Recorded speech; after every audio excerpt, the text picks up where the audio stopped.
lahat. Tayo po narito sa ating programang Word Made Flesh. Sa pagdiriwang po natin ng ika-29 na linggo sa karaniwang panahon sa Eklesiya. Ating pong ginugunita sa buong Eklesiya, sa buong simbahan o sa buong church, ang World Mission Sunday. Ang linggo po ng pagpapalaganap ng magandang balita. Ginugunita po natin dito ang lahat ng mga sangkot sa gawain ito ng pagpapalaganap ng magandang balita. Yung po mga misyonaryo, misyonarya, mga laiko, religyoso, mga kaparian na nangangaral, sumasaksi sa magandang balita sa anuman sa buong mundong ito. Ginugunita po natin sa ating pagdarasal lalo na yung mga nangangailangan sa kanila, yung mga pangangailangan nila. At sana'y pagpadala pa ang Diyos na marami pang magiging mga misyonero at misyonera. At bawat isa po sa atin, meron po tayong gawain doon. Mga kapatid, ito pong ating programang ito ay talagang kapupulutan natin na napakaraming mga bagay na dapat natin matutunan, lalo na tungkol sa panalangin. Yun ang magiging tema ng ating pagdiriwang na ito. At sana po lahat kayo handang-handa na sa ating programa, yung pong susulatan yung panulat at binabati ko po ang bawat isa sa inyo, lalo na po yung mga kasambahay, mga magulang, mga anak, yung pong may mga dinadalang hirap, yung pong mga kapariang mga kapatid ko, yung mga religyosa, mga diakono, misyonar, mga katekista na nagpapalaganap sa salita ng Diyos. Sana po kapulutan ito ang ating programa ng magagamit ninyo. At kung meron pong ginagawa sa inyong buhay ang programang ito, sana po i-share nyo naman sa amin. Nandiyan po yung cell text number, yung pong email address. Sana po magkarinigan tayo. Nagpapalakas po ng mga damdamin natin ito. Hanggang sa ating pong programa ito, hinihikayat ko kayong makiisa. At sa mga kayo naroon, shalom ang aking bati sa bawat isa.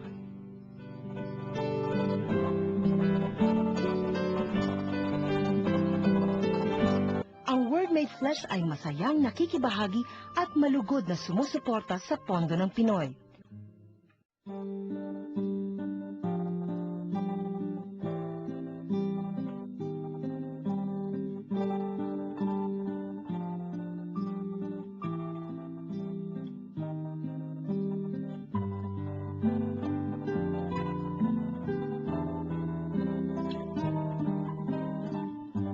Nang ang mga Israelitay nasa Refidim, sinalakay sila ng mga Amalesita. Sinabi ni Moises kay Josue, "Pumili ka ng ilang tauhan natin at pangunahan mo sa pakikipaglaban sa mga Amalesita. Tatangnan ko naman ang tungkod na ibinigay sa akin ng Diyos at ako'y tatayo sa ibabaw ng burol." Sinunod ni Josue ang utos ni Moises at hinarap niya ang mga Amalesita. Si Moises naman, kasama sina Aaron at Hur, ay nagpunta sa burol. Kapag nakataas ang mga kamay ni Moises, nananalo ang mga Israelita. Kapag nakababa, nananalo naman ang mga Amalesita. Nangawit na si Moises, kaya sina Aaron at Hur ay kumuha ng isang bato at pinaupo roon si Moises, habang hawak nilang pataas ang mga kamay nito hanggang sa lumubog ang araw. Dahil dooy, nalupig ni Josue ang mga Amalesita. Ito pong ating pagbasa mula sa Exodus chapter 17 ho. Sasalungguhitan ho nito yung tema ng panalangin na makikita rin natin didiinan ng Panginoon sa Ebanghelyo mamaya. Ito hong tagpong ito, ang sabi sa atin dito, makikipaggera ang Israel, sa mga Amalekites, yung mga Amalekita, yung mga tagaroon na pinapasukan nila. Kasi galing sa Ehipto itong mga Israelitang ito, dadaan sila dun sa teritoryo ng mga Amalekites. At lulusubin sila ng mga Amalekitang ganyan, and so they will wage war. Ano sinabi ni Moises kay Joshua? Si Josue si Joshua, by the way, yung word Joshua, dito manggagaling yung salitang Jeze, dito manggagaling yung salitang Jesus, Yehoshua. Yun yung pangalan ni Josue, Joshua. Siya si Yahweh ay maging tagapagligtas. Brothers and sisters, ang sinasabi dito ay, sabi ni Moises kay Joshua, pumili ka ng mga tao at bukas kasagupain ninyo si Amalek, yung hari ng mga Amalekita. At ako ay titindig doon, kasama niyo ako mula doon sa isang burol. Okay? At yun, nandun ako, hawak-hawak ko yung tungkod ng Panginoon, the staff of God in my hand. Ayun nga nangyari, magipagsagupa si Josue doon sa kay Amalek tsaka yung kanyang mga kawal. Anong nangyari? Etong si Moises nga, nung kinabukasan yun, magipagsagupa na si Joshua, umakyat sa burol, kasama sino? Si Aaron ho tsaka si Hur. Siguro alam niyo yung pangalan Ben-Hur. Ben-Hur. Ben-Hur ho, ibig sabihin anak ni Hur. Okay? Yan ang ibig sabihin nun. Anyway, magkasama ito si Aaron tsaka si Hur. Kasama nila, akyat doon sa burol si Moises. Kasi ho, mula doon sa burol na yun, makikita rin ni Moises yung mga mangyayari doon sa kapatagan. Ang nangyari dito, sabi sa atin sa salaysay, habang si Moises ay nakataas yung kanyang kamay, nagwawagi ho yung Israel. Pagka nangangalay na siya, bumababa na, ay, natatalo sila. Kung kaya nga naisipan ni na Aaron tsaka ni Hur na gawin, kumuha sila ng isang bato para maupuan ni Moises. At habang nakaupo si Moises, tangan-tangan naman ni Aaron tsaka ni Hur yung kamay sa magkabilang kamay ni Moises. Tangan-tangan nila para lagi nakaunat yung kamay ni Moises. Kasi pagka nakaunat yung kamay ni Moises, nananalo sila. Ganun nga ginawa nila hanggang magtakip silin. Ano nangyari doon? Talaga namang nilagas ho ni Josue tsaka ng mga kawal niya ito hong si Amalek tsaka yung mga tauhan niya. Brothers and sisters, yun ho ang sinasalaysay dito. Ang ganda-ganda hong pangitain nito, no? Biro mo si Moises nakaupo na to kasi nangangalay na rin siyang katatayo. Biro mo, maghapon ho yun eh. Na nakadipa. Sige nga ho, subukan yung itaas yung kamay niyo maghapon. Ay, siguro, ewan ko, 15 minutes siguro, mangangalay na kayo, bababa na ho yan, hindi nyo namamalaya, bababa. The point is, Francis, anong tinuturo nito sa atin? Na talagang, pagka nagdarasal ka, talagang nagwawagi. Pagka nagdarasal, nagwawagi ho. Yun ang pangako ng Diyos talaga na pagka humihingi tayo ng tulong at awa sa Kanya, tutulungan niya tayo. Ginagawa ho natin sa pag-uusap natin sa Kanya yung ating pagdarasal nga. At dapat hindi tayo mangalay doon sa pagdarasal na iyon. Francis, dito ho natin makikita na Harisa, yung position na iyon, yung gawing yun ng pagdarasal na nakataas ang kamay, dito ho salalay, sabihin natin ganyan. Ito ho magiging kaugalian din ng mga Kristiyano. In fact, si San Pablo, sumusulat kay sa kanyang disipulong si Timoteo, chapter 2, verse 8. Sasabihin niya ho doon, gusto niya yung mga kalalakihan, lalo na yung mga kalalakihan, manalangin, nakataas yung kanilang mga kamay. Ganun ho yun eh. Kaya ho, tingnan nyo sa eklesiya ho, sa simbahan, pagka dumating tayo sa ama namin, nagdarasal karayan ng ama namin, nakaunat ho yung mga kamay natin, kasama ng pare, Kasi ho talaga tayong lahat, nakikibahagi ho tayo sa pagpapari ni Kristo. Kung kaya, pare-pareho tayo kasama ng pare, meron tayong pakikibahagi sa pangkalahatang pagpapari ni Kristo in the general priesthood of Christ. Of course, the priest has a share in the hierarchical priesthood of Christ. Pero yun ang pagdarasal ng nakaunat yung kamay, ginagawa ho yun ng lahat ng mga Kristiyano. Makikita niyo sa mga catacombs, for example, kung saan nagdarasal yung mga Kristiyano noon na parang tago sila doon sa lalo na mga Romanos noon na umuusig sa mga Kristiyano. Abay, pagdarasal na, nakikita nyo, nakaguhit ho yun, nakapaint yun sa mga synagogues, nakataas ho yung mga kamay. Yun ho yung tinatawag na positio orantis, the position of the one praying. Kung kaya, pagka nagdarasal tayo, nakataas din ho yung ating kamay, hindi ho masama yun. Kung tutusin nga, meron ho yung pagpapakasakit, hindi ba? Subukan nyo magdasal nakadipa, Sabi naman sa inyo, taga-mangangalay kayo eh. Pero yun nga, yun ang pinapakita nyo sa pagtitiis na yun, na talagang masansinan yung pagdarasal. Yun ho yun. Ito ho si Moises, habang nakaunat yung kanyang kamay, talaga nagwawagi sila. Pinakikinggan ng Diyos yung kanyang panalangin na may pagpapakasakit pa man din. At para matuluyan talaga sila magwagi, kung nangangalay mo sila, inalalayan na ho ng mga kaagapay niya doon yung kanyang kamay para lagi nakataas yun. Brothers and sisters, lalo ng mga kwarian, uy mga magulang ho, huwag tayong manghinawa, huwag tayong mangalay sa pagdarasal natin para sa ating mga anak, sa ating mga nasasakupan. Ipakita ho natin sa Diyos talagang we are interceding for them. It's so very important. Tingnan nyo si Moises, so nag-i-intercede para doon sa mga kawal na yun. You know? Ganun nun, lahat na ginagawa natin, mga kapatid. In many ways, tingnan nyo si Santa Teresita ho, isa ho ang patrona ng mga misyon, hindi man lang siya lumabas ng kanyang selda doon kasi sa kanilang monasteryo. Nandun ho siya na mamagitan para sa mga misyonaryo na nangunguna doon sa pagpapalaganap ng salita ng Diyos. Ayun ho, suportahan ho natin yung mga taong iyon. Sana ho kayong nanonood o nakikinig dito sa ating programang Word Made Flesh. Sana ho naman pinagdarasal mo si Father June. Tsaka ho yung nagtataguyod ho nitong ating programa, no? Para mapagpatuloy ho ito kasi, oo, kami dito nangunguna dito, pero kailangan ho namin ng tulong, kailangan man namin ng inyong panalangin, ng inyong suporta, kasi ho, hindi madali itong gawain ito. Marami hong kaaway ito. Tutuusin, unang-una na ho doon ang Diablo, you know? Na pwede magpahirap sa gawain ito, sa mga gumaganap dito. Kung kaya, ipagdasal ho natin. Yun ang ginawa ni Moises. Hindi siya nakikibaka, nakikipaglaban doon. Pero ang laki ng tulong niya. Habang nakataas yung kamay niya, nananalo sila. Tingnan niyo yun. You know? Sana ho tayo rin, makipagtulungan ho tayo sa mga nagpapalaganap ng salita ng Diyos. Sama na ho natin itong Word Made Flesh na po, para talagang pagpalain ng Panginoon itong ating gawain.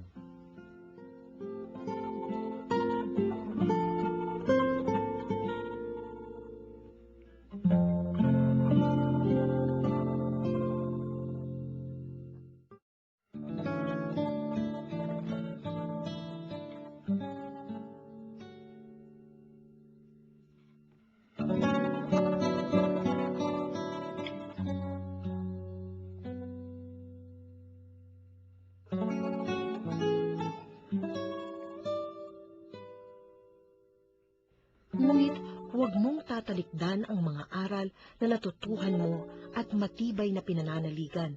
Yamang kilala mo ang nagturo nito sa iyo. Mula pa sa pagkabata, alam mo nang ang banal na kasulatan ay nagtuturo ng daan ng kaligtasan sa pamamagitan ng pananalig kay Kristo Jesus. Lahat ng kasulat ay kinasihan ng Diyos at magagamit sa pagtuturo ng katotohanan, sa pagpapabulaan sa maling aral, sa pagtutuwid sa likong gawain, at sa pag-akay sa matuwid na pamumuhay. Sa gayon, ang lingkod ng Diyos ay magiging handa sa lahat ng mabubuting gawain. Inuutusan kita sa ngalan ng Diyos at ni Kristo Jesus na hahatol sa mga buhay at mga patay, alang-alang sa kanyang pagparito at paghahari. Ipangaral mo ang salita ng Diyos, napapanahon man o hindi. Hikayatin mo, pagsabihan at patatagin ang loob ng mga tao sa pamamagitan ng matiyagang pagtuturo. Ito pong ating ikalawang pagbasa, ipagpapatuloy po ng pakikinig natin kay San Pablo sa kanyang sulat. Ikalawang sulat niya ho sa kanyang disipulo na si Timoteo. Nasa chapter 3 po tayo. At ito, tingnan nyo, ang kanyang hikayat, yung kanyang mungkahi, yung kanyang marubdob na papaalala sa kanyang alagad na ito. Kasi malayo sila eh. Kaya dinadaanan lang sa sulat ni San Pablo. Wala hong cellphone noon, hindi niya makakausap. You know? Matagalan ho din yung pagbabiyahe ng mga sulat noon. No? Walang telepono, walang nothing. I mean, kaya by courier ho yun. Pero yung courier na yun, matagal ho yun. Anyway, anong nangyari? Ang sinasabi niya dito, you, Timothy, remain faithful to what you learned and believed. Because you know from whom you learned it. Brothers and sisters, tingnan nyo, no? Ikaw, Timoteo, manatili kang tapat, you know, sa iyong natutunan at iyong sinampalatayanan. Brothers and sisters, tingnan nyo, importante ho yung sinasabi ni San Pablo yun kay Timoteo para sa atin. Tayo rin ho, sinasabihan ni San Pablo dito. Kaya nga binababasa itong mga katagang ito sa atin kasi salita ho ito ng Diyos. Hindi lang ho ito salita ni Pablo. Ito ho'y patungkol na hindi kay Timoteo, kundi para sa bawat isa sa atin. I hope, brothers and sisters, we learn that, you know. God's Word is addressed to us now. Si San Pablo ho sa chapter 15, verse 4, sa kanyang sulat sa mga taga-Roma, sasabihin niya, lahat ng sinulat ng unang panahon ay sinulat para sa ating katututo. Upang doon sa encouragement and perseverance of Scriptures, we may learn to have hope. Binibigyan ho tayo ng pag-asa ng mga mababasa natin mula sa banal na kasulatan. Kung kaya, dito ho sinasabi sa atin sa Pablo, tayo man, dapat tayo maging tapat sa ating natutunan at sinampalatayanan. You know? Mga magulang, lalo na na sumusubaybay dito, sana ho talagang tulungan natin yung ating mga anak na maging tapat, you know? Sa natutunan nila at sinasampalatayanan nila bilang mga Katoliko ho, you know? Lalo na, I am speaking particularly to my brothers and sisters in the Catholic faith, you know? Ayun ho sinasabi sa atin itong San Pablo ito, Katoliko San Pablo, you know? Kung tutuusin. Kristiyano ho siya, doon ho siya ho ang pinakikinggan natin dito, you know? At hinikaya na tayo maging tapat sa ating natutunan at sinampalatayanan. Hindi natin pagpapalit yun sa ano paman. Tapos sabi niya pa, alam mo kasi kung kanino mo natutunan yun, importante ho yun sinasabi sa atin San Pablo dito. Alam natin ho kung saan natin natutunan ito. Natutunan natin ito sa mga disipulo ni Jesus mismo. Yung mga aging apostoles niya na nagpaabot ng katulungan ito sa pamamagitan ng Ecclesia, ng Catholic Church, na tingnan nyo, noon pa, sa panahon ni Kristo, hanggang ngayon tapat sa Kanya. Brothers and sisters, ang dami hong mga Kristiyano kung tutuusin. Pero tayo mga Katoliko, alam ho natin, yung ating pananampalatayang ito, mababaybay natin hanggang sa mga apostoles ng ating Panginoong Jesucristo at tuloy hanggang kay Kristo. Ganun ho yun. That's history, you know? Kapag pinag-usapan ng history, makikita mo talagang sunod-sunod tayong ganyan. Yung pinanggalingan ng ating pananampalataya, mababaybay mo talaga hanggang kay Jesus mismo. Yun yung ibang mga Kristiyano, makikita mo, nag-umpisa sila, siguro in the Middle Ages, sa mga reformers, ganyan. Yung iba, nag-umpisa, kamakailan lang, something like that. Pero tayo mga Katoliko, makikita ho natin yung ating pagiging Katoliko, pagiging Kristiyano, hanggang kay Kristo ho yun. Pinagpapasalamat ho natin sa Panginoon yun. Kaya sabi niya dito, alam mo kung saan mo natutunan ito, kung sino nagturo nito sa'yo. Alam ho natin yun. Alam ho natin yun. At ang sabi niya, kung paano mula sa iyong kamusmusan. Francis, tignan niyo, mula sa iyong kamusmusan, naalaman mo na ang banal na kasulatan. Francisers, I don't know, tayo mga Katoliko, nagigising tayo sa salita ng Diyos. At least, mula ngayon, nagigising na ho tayo. Yung mga kabataan na mga anak ninyo nandiyan, na nanonood ng salita nitong ating programang ito, nang sumusubay pa sa Word Made Flesh, ay naku, ang swerte-swerte mo sa kanilang kamusmusan pa lang. Marami ho sa atin na ngayon lang tayo nag-uumpisa, na makapagbasa-basa at makapakinig sa salita ng Diyos, hindi ho ba? Pero San Pablo ho, tulad ng lahat ng mga Hudyo, ay natutunan itong salita ng Diyos mula sa kanilang kamusmusan. Kamusmusan ho, infancy, ibig sabihin hindi pa sila nagkasalita. Kasi binabasahan na sila o pinapakinggan na nila mula sa pagkakanta ng kanilang mga mananay, kinakanta nila pagka pinatutulong silang ganyan. Siguro yung mga salmo, yung mga dasal na mga galing sa Biblia niya, ayun, mula sa kanilang kamusmusan, talaga naalalaman nila yung scriptures. Hindi lang ho yun. Ang sinasabi dito, pinangangaladakan dito sa San Pablo, napaka-importante mga talata, 2 Timothy chapter 3 verse 16, ang lahat ho ng kasulatan ay inspirado ng Diyos. Importante ho yun. All Scriptures is inspired by God. Salita ho ito ng Diyos, hindi lang to. Itong aklat na ito, na Biblia, hindi lang ho ito salita ng tao. Salita ho ito ng Diyos. At napaka-importante hong intindihin natin yon. At dito sa salita ng Diyos na ito, dahil ito'y inspirado nga, ito'y may gamit. It is useful for 4 things. Number 1, sa pagtuturo. Number 3, pagtuturo ho ng katotohanan. Number 2, pagpapabulaan ng mga marinturo. Pag alam mong Biblia, makikita mo kung sino tama, kung sino mali. Yung tinuturo, makikita mo mali o tama. Tapos, hindi lang yun. Pagtutuwid sa atin sa mga mali nating mga gawi, malalaman natin mula Scripture yun. Hindi lang yun, tayo ho ay talagang sinasanay tungo sa katuwiran, sa katarungan, pagiging matuwid sa harapan ng Diyos. Tingnan nyo, 4 ho yung gamit na yun. Can you imagine, brothers and sisters, kung talagang nakasalalay ay yung pagtuturo natin sa salita ng Diyos? Imbis sa salita lang ng tao? Napakahalaga ho nito. Tayo mga Katoliko, dapat maintindihan natin to. Sa kamusmusan pa lang ng ating mga anak, dapat aralan na natin sila tungkol sa salita ng Diyos. Doon natin kunin yung tuturo natin sa kanila. Napakahalaga ho nito. And he says here at one point, sabi niya, pagka nasanay ka dyan sa salita ng Diyos na yan, naku, magiging angkop na angkop ka at talagang you are equipped and confident for every good work, you know. Francis, sinasabi sa verse 17, napakahalaga ho nito. You know? Tingnan nyo, kaya nga sinasabi ni San Pablo kay Timoteo, sabi niya, I charge you in the presence of God and Jesus Christ, you know, who will judge the living and the dead. Nasa credo ho yun, no? He will come again in glory to judge the living and the dead. Tapos and by His appearing in kingly power, anong aatas ko sa iyo? Proclaim the word. Sabi niya ganyan. Ipahayag mo ang salita ng Diyos. Yun ang ginagawa ni Father Jude dito. Pinapahayag niya ang salita ng Diyos. You know? At ito ang pagsisikap natin dito sa Word Made Flesh. Ipahayag ang salita ng Diyos. Ipahayag mo ang salita ng Diyos, sabi niya ganyan, whether convenient or inconvenient. You know? Whether angkop o hindi, magaling o kaaya-aya o hindi. You know? Basta pangaral mo ang salita ng Diyos. Sabi niya ganyan. Convince, reprimand, encourage. Sabi niya ganyan. Through patience and teaching. Brothers and sisters, yun ang ginagawa ng Ecclesia hanggang ngayon. Talaga ho, nagkukumbinsin siya, pinapagalitan niya yung nagkakamali, you know, at talagang ini-encourage niya tayo sa pagitan ng kanyang pasyensya at pagtuturo na gawin yung tama. Ito ho yung ating sinasagawa dito. Kahit na hindi kaaya-aya yung pinangangaral, kung yun ang salita ng Diyos, papangaral ho ni Father June yun. Kahit na kung minsan mapapahiya siya, dapat siya mapahiya. You know, kung kinakailan mapahiya. Pero pangaral niya yun kasi salita ng Diyos yun. Francis, karangalan ho yun ng Word Made Flesh na naging kasangkapan siya ng pagpuproclaim ng salita ng Diyos.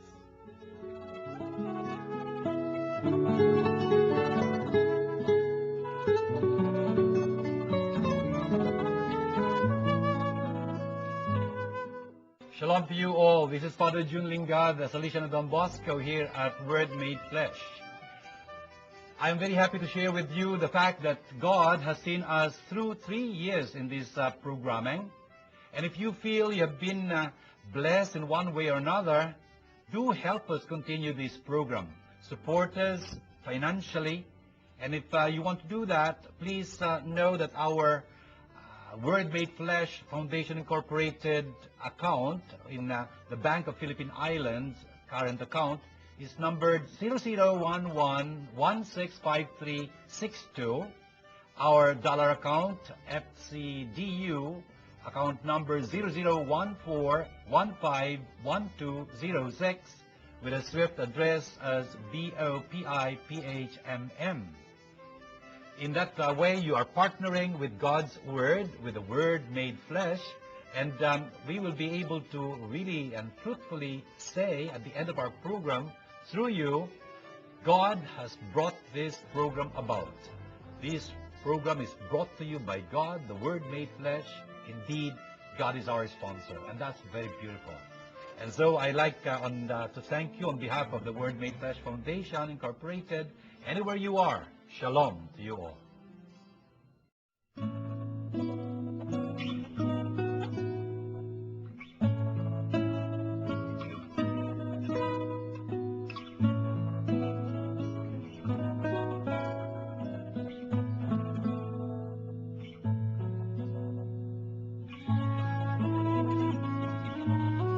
Sumainyo ang Panginoon.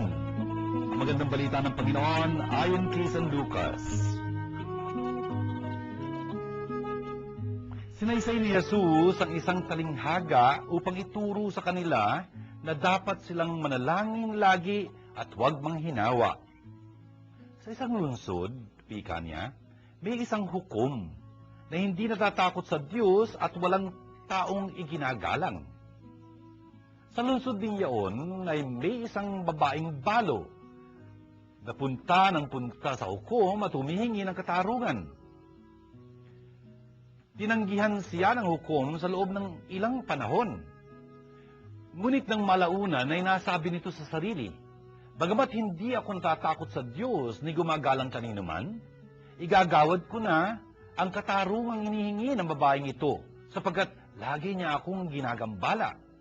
Baka pa ako mainis sa kapaparito niya.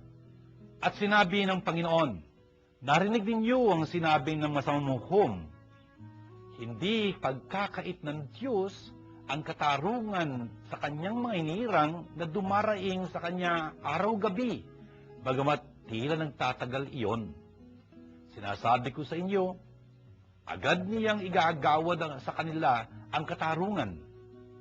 Ngunit pagdating ng anak ng tao sa daigdig na ito, may makikita kaya siyang mga tao na nananalig sa kanya? Ito mga kapatid, ang magandang balita ng ating kaligtasan. Mga kapatid, tingnan nyo itong pagbasang ito mula sa Ebanghelyo ni San Lucas, yung pong umpisa ng Luke chapter 18. Meron ho siyang, si Jesus ho, merong isa sinaysay na parabola dito, talinghaga, a parable. Anong pinapakay, anong tinutukoy nitong parabolang ito? Yung pangangailangan na magdasal lagi at hindi kailanman manghinawa. The necessity to pray always without becoming weary. Hindi lang magdasal ng konti, tapos na, nag-give up na kasi hindi nakamtan yung hinihingi. Hindi. Magdasal palagi, palagi. At hindi manghinawa, hindi mag-give up. Kaya, ano yung parabolang yun? Sabi niya, sa isang nayon, may isang hukom. Ayan, isang hukom. Hukom na walang takot sa Diyos, walang galang kalinuman. Ang ganda nitong hukom na ito, no? Talagang, ewan ko kung anong klase pag-hukom gagawin niya, wala siyang takot sa Diyos, wala siyang respeto sa kahit ang sinumang tao. Dun sa lugar na yun, mayroong isang balo na punta ng punta doon sa hukom at humingi ng katarungan. Sabi niya, maggawad ka sa akin ng isang tamang desisyon. Sabi niya ganyan, laban sa aking katunggali. Yung hukom, ewan ko, humingi ba ito ng suhol o ewan ko lang, tamad-tamad o something. For a long time, walang ginagawa yung hukom. Ayaw niyang pakinggan yung balo. Pero nung malaunan, ayan, nakapag-isip-isip siya. Sige, wala kang gawin dyan. Naku, mag-aaway ka niyang balang araw, makikita mo, may black eye ka na. Ang sabi dito sa teksto, masusuntok ka niya sa ilalim ng iyong mata. Yun ang sabi dito Siguro yung pobreng balo kasi bagot na. Punta siya ng punta, wala nangyayari. Ewan ko lang, siguro itong istorya nito, lagi ito nauulit sa ating lipunan, sa mga maraming lipunan. Talaga natutulog yung mga kaso kasi, ewan, it is really a terrible thing. Justice delayed is justice denied. Parang ganyan yan ano nangyari? Sabi nga nung judge sa kanya sarili, bagamat talagang wala naman akong walang takot ako sa Diyos at wala akong respetong sino man, pero dapat ba talagang gawaran ko na ito ng pasya? Sabi niya ganyan. Francis says, mula rin sa talinghagang iyon, tingnan niyo kung ano tinuturo ng Panginoon. Sabi niya, ang Panginoon, nandito tayo sa verse 6, ay talaga namang magbibigay, ng karapatan, ng katarungan sa mga anak niya, sa mga pinili niya. God will secure, sabi niya ganyan, justice, the rights, of His chosen ones. Yung mga anak niyang tumatawag sa Kanya, gabit araw. Yung hindi nang hihinawa. Hindi siya magiging hinay-hinay sa Kanyang pagtugon sa kanila. Of course, patanong yung sinasabi dito ng Panginoon, maghihinay-hinay ba siya sa pagtugon niya sa kanila? Sabi niya ganyan. Sabi niya, hindi. Talagang sisikapin niya, sisiguraduhin niya na yung katarungan ay magagawa para sa kanila at talagang mabilisan. Sisters, ito ang mga salita ng Diyos. I tell you, He will see to it that justice is done for them speedily. Mga kapatid, tingin nyo, sa ating buhay kuminsan, para tayo na nawawala ng pag-asa, kasi hindi nangyayari yung mga inaakala natin, yung minimithi natin, hindi kagad natutupad, hindi dahil sa ang Diyos ay, nagpapabaya o kaya hindi nakikinig sa atin o hindi tayo pinapansin. Hindi ganun God really, created us free, At He has to respect this freedom, Natural, alam ng Diyos kung anong gagawin niya. Alam ng Diyos kung anong gagawin niya. He he knows kung paano talagang hihimuk-himukin yung mga taong matigas ang puso, talaga namang palalakasin yung mga kalooban ng mga nanghihina para magpatuloy sa kanilang pagkikibaka, sa kanilang pagsumamo, etc. Ganyan. Alam mo ng Diyos kung anong gagawin niya. Ang importante lang sa atin, talaga namang patuloy. Yun ang pagpapatuloy ng paghingi sa Diyos. Alam niyo kung ano pinapakita nun? Pagtitiwala mo natin sa Diyos. Na bagamat parang hindi natutupad kagad ang ating inaakala, yun hong paniniwala natin sa Kanya, nagsasabi sa atin, maghintay ka lang ng konti, hindi tulog ang Diyos. Gagawin at gagawin niya ang Kanyang kalooban dito sa bagay na ito. Ganun ho yun. Kung minsan ho, mahirap maghintay, hindi ho ba? Gusto natin daglian. Pagka may sakit ka ng ulo, gusto mo, yung tabletang inumin mo, magkabisa kagad. Well, sana nga, Pero kung minsan, hindi naman dahil sa tableta lang yun, dahil, biro mo, ang dami hong pwedeng nangyayari sa iyong katawan, hindi lang naman sa ulo yung gagaling. Kung kaya, medyo maraming kakalabanin pa yung tableta yun para umepekto doon sa dapat epektuhan niya. Anyway, the point is, brothers and sisters, talagang kung minsan, impatient lang tayo, Pero ang importante dito, tinuturo sa atin dito, talagang dapat magpatuloy, mag-persevere, biro nyo, hindi ho lahat ng tumatakbo sa takbuhan, sa karera ho, sa paligsahan ng pagtakbo, magwawagi. Kung minsan ang bilis-bilis niya, pero napagod, nawala ng hangin, ayun, tumigil na, nag-give up na kasi hindi niya na kaya o hindi siya nakatapos. Pero ho yung tao na nagpupursige, kahit hindi siya ganun kabilis, pero nagpursige, nakatapos, Mas magaling ho yun kaysa ang bilis-bilis dati, hindi naman nakapagtapos, no? I mean, walang gantimpala yun kahit na paano, wala man lang consolation prize, something like that. Yun nga ho dapat magpatuloy ho tayo, wag bang hinawa, brothers and sisters, bakit tayo dapat magpatuloy? For example, ang tinutukoy ho rin ng Panginoon ay yung pagdarasal, yung pagsusumamo sa Kanya, tandaan ho natin, yung sinabi ng Panginoon, sa chapter 6 ho ng gospel ni San Mateo, ang sinabi niya ho doon is, ask and you shall receive. Usually ganun ang pagkaka-translate, seek and you shall find. Tapos knock and it shall be open to you. Brothers and sisters, teka muna, hindi ho totoo yun, Hindi ho yun ang sinabi ng Panginoon. Ang sinabi ng Panginoon ay, magpatuloy kayo sa paghingi at ibibigay sa inyo. Mali ho yung translation na humingi kayo at kayo bibigyan. Hindi. Ask and it shall be given to you. Hindi ho. Mali ho yung translation. Hindi ho yun ang sabi ng Panginoon. Ang sabi ng Panginoon, I teite. I teite. I teite ho. Hindi I tesate. I teite. I tesate ho, ibig sabihin humingi kayo minsanan. Ganun yun magdesisyon kayong humingi. Yun ang ibig sabihin ng ay tesate. Hindi ho yun ang sinabi ng Panginoon.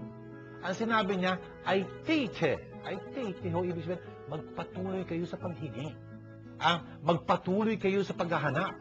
Magpatuloy kayo sa pagkatok. Ganun ho yun, di ba? Kung minsan, alam natin yun, minsan ka humingi, hindi ka pinagbigyan. Ang mga nanay at tatay natin, tingnan nyo kung ano nangyayari. Humingi ka, hindi ka agad binigay.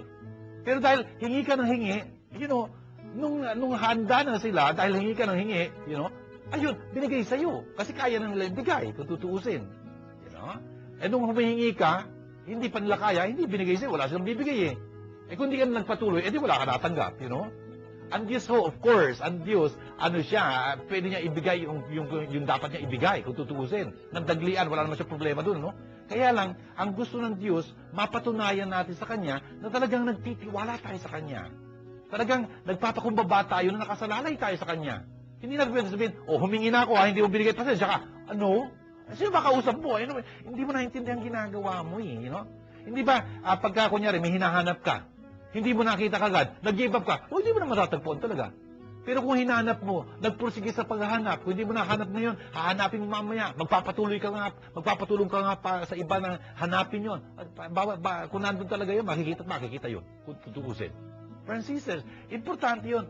Ang sinabi kasi ni Jesus, seek and continue seeking and you will find. Yun ang ibig sabihin nun. Kunyari, kumatok ka sa isang pintuan, wala nagbukas. Kung umalis ka na, hindi ka nga pagbubuksan. Hindi ka pinagbuksan kasi tulog yung tao, hindi niya narinig. Kung kinakalambag mo na yun, siguro, ano pa nangyayari? Ayun, narinig, may kumakatok pala. Di pinagbuksan ka. Yun ang ibig sabihin ng Panginoon. Please understand. And of course, for us priests, let's realize that. There is a mistake in that translation. Ask and it shall be given to you. Seek and you shall find, and knock and it shall be open to you. Mali yung translation. Translation lang naman yun eh.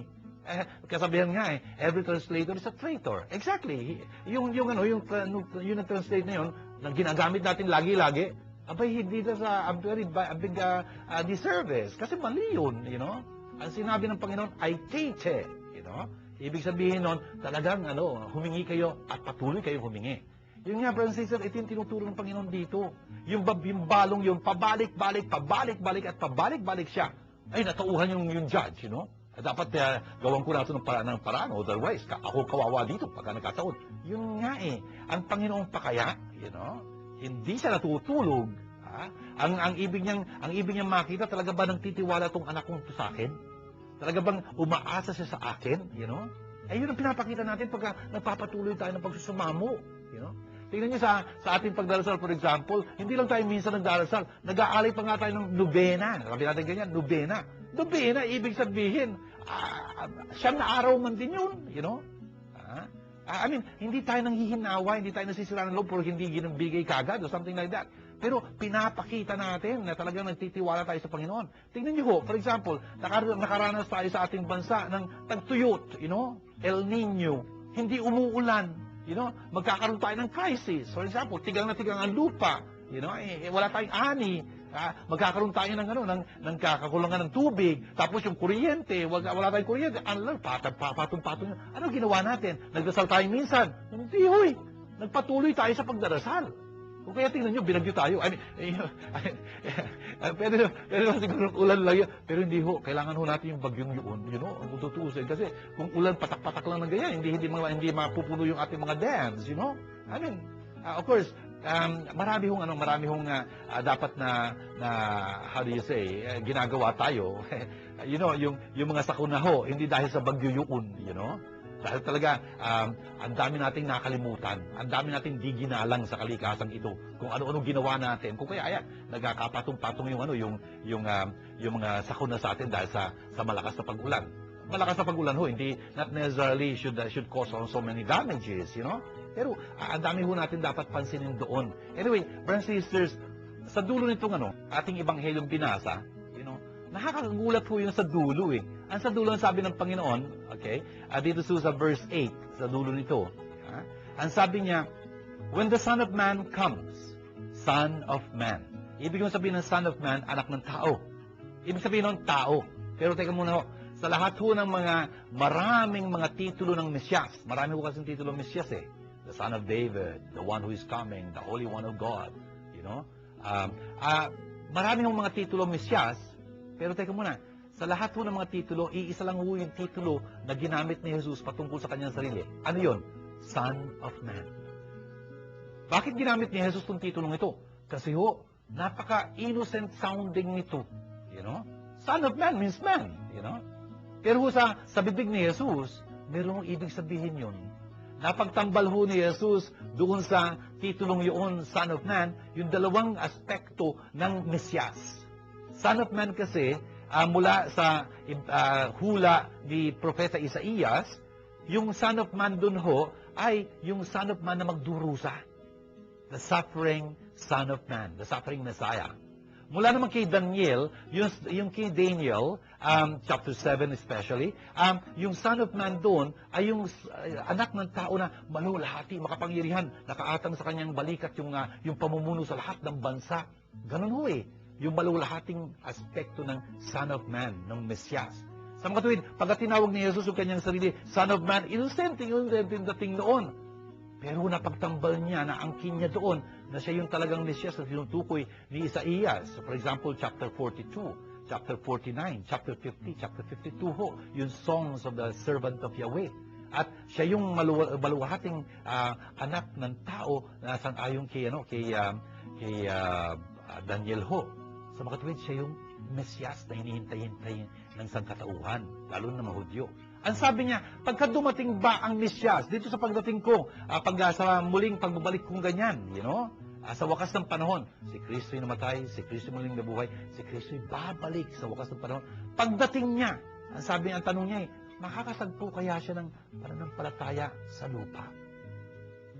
Ang tindi ho ng tanong ngayon, makakatagpo kaya siya ng tunay na pananampalataya? Yung mga tao kaya sa pagbabalik niya, mayroon pang pananampalataya? Brothers and sisters, iugnay ho natin to doon sa sinasabi niya. Sinasabi ho ni Jesus ito tungkol sa pananalangin, walang panghihinawa. Hindi tayo dapat ma-discourage sa pananalangin natin. Ang ibig mo sabihin, yung ating faith ho na ito, yung pananampalataya natin kay Jesus, mananatili lang kung marunong tayo manalangin. Pagka hindi ho tayo nananalangin, hindi tayo nakipag-ugnayan sa Diyos, pwede ho manghina yung pananampalatayang iyon. At pagbabalik ni Jesus, wala ho tayong pananampalataya sa Kanya. Masaklap ho yun. Tingnan nyo, yung magpapatibay ng ating pananampalataya, yung pagkaugnayan natin sa Diyos na ito, na tinatawag natin pananampalataya, na pinanghahawakan natin ang Kanyang salita, talagang sinasabuhay natin ito, magagawa lang ho natin pagpapatuloy yun. Kung nagdarasal ho tayo, kung talagang nakipag-ugnayan tayo sa Diyos, kung talagang sinisikap po natin talagang isabuhay sa pananalangin natin yung ating sinasampalatayanan ito sa Diyos. Nagtitiwala tayo sa kausap natin ito, ang Diyos na nagmamahal sa atin.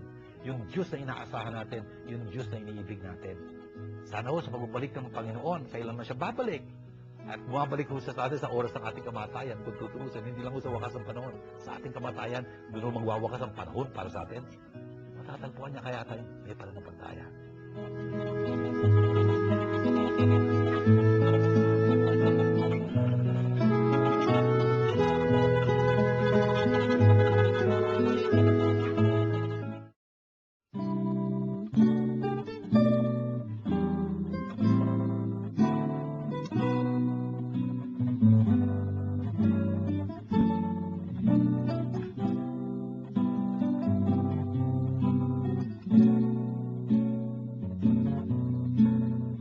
Father, yung bakit po kailangan magdasal sa santo? Thank you very much, Jeza, sa iyong tanong. Bakit po kailangan magdasal sa santo? Very nice.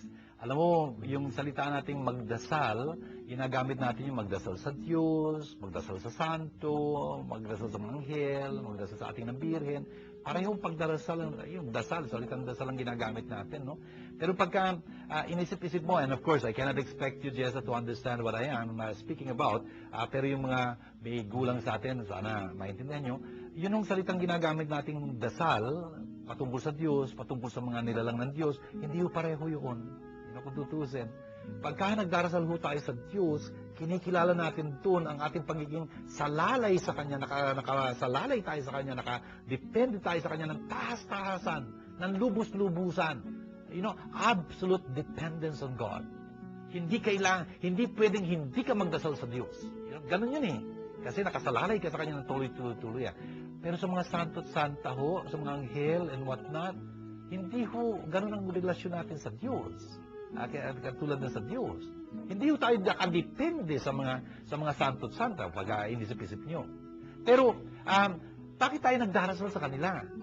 Kasi ho, halimbawa ho yun na sa Biblia kung tutuusin. Narinig nyo for example si Moises. Ay nagdarasal siya para doon sa kanyang bayan, In other words, talagang pinagtamo niya ng tagumpay yung kanyang bayan sa pamagitan ng kanyang pagdarasal na mataimtim, matagalan, etc. ganyan. Yun nga yung mga santo at santa, pwede tayong magdasal sa kanila kasi interesado silang tulungan tayo makarating sa kanilang kinaroroonan sa langit. Alam kasi nila, pinagdaanan din nila itong buhay na ito. Kaya kailangan tayong magdasal sa kanila. Pero hindi pareho yun pag kailangan natin magdasal sa Diyos. I hope you understand that. At hindi masama yun, nasa Biblia yun ang ating nampirin na manhikan para doon sa bagong kasal kay Jesus, etc. Ang dami mga pagkakataon na, si Abraham, pinagdasal niya. Pwede pa, kung may mga tao doon na pwedeng, palpasin niyo na itong galit niyo sa kanila. Pinagdarasal yung mga ganon, na magitan sila. And so, hindi masama yung pagdarasal sa mga santo.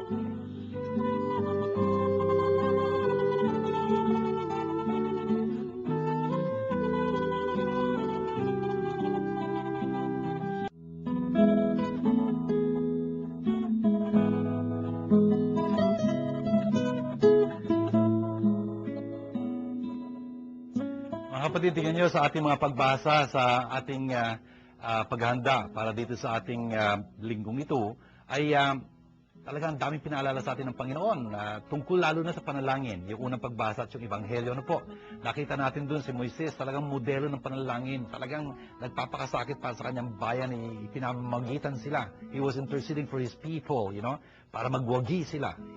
Yun ang tungkulin ng bawat mga magulang, bawat mga kaparian, talagang maging intercessors ho tayo para sa ating mga minamahal sa buhay.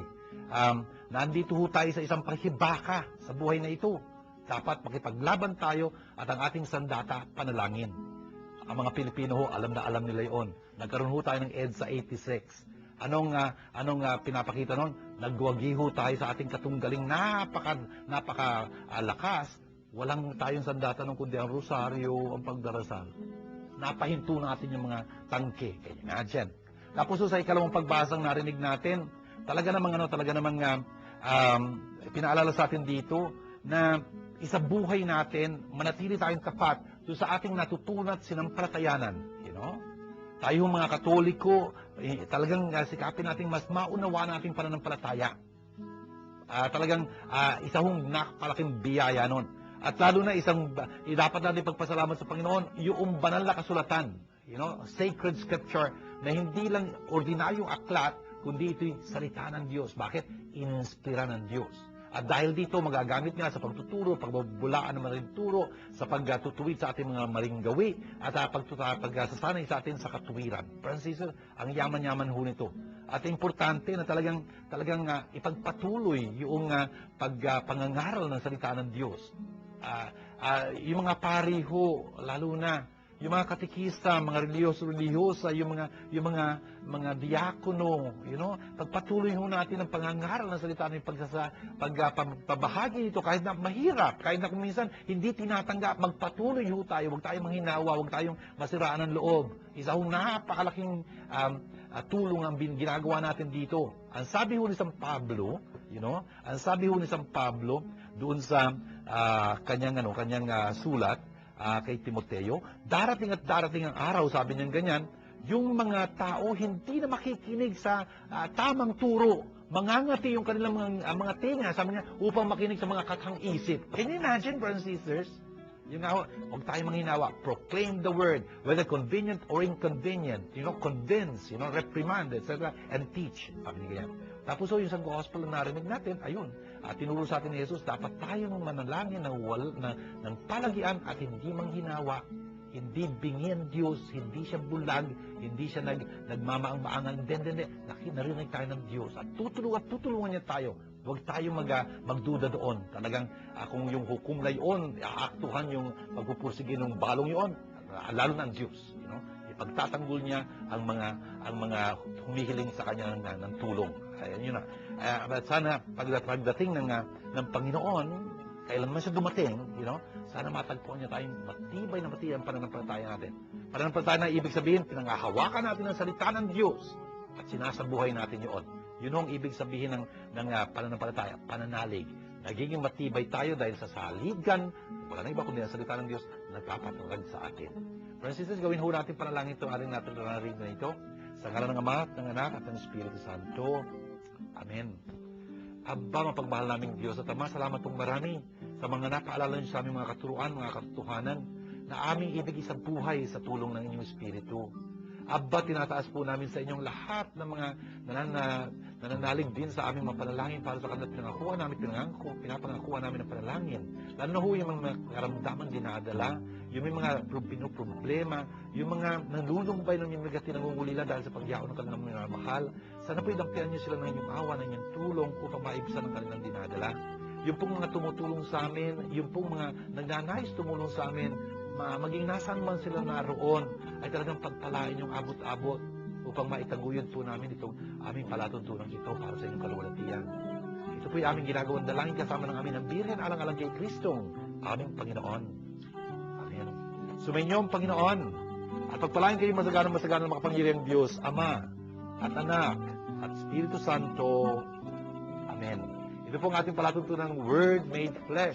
Sana po nakakatulong ito sa inyo, sa inyong paglago sa pananampalataya, sa pag-unawa sa salita ng Diyos, at talagang nagpapatibay sa inyong buhay Kristiyano. Kung ganun po, sana pagbigay alam niyo sa amin dito, nakapagpapasigla po dito para sa amin at nakapagpapalakas ng aming resolusyon at pagnanais makatulong pa sa inyo. Nandiyan po ang aming cell text number at email address. Sana po'y magkarinigan tayo na po. Hanggang po sa muli, ay po'y pagpalain ng Panginoon at laging patnubayan. Shalom sa inyong lahat. This program is brought to you by God, the Word made flesh. Indeed, God is our sponsor.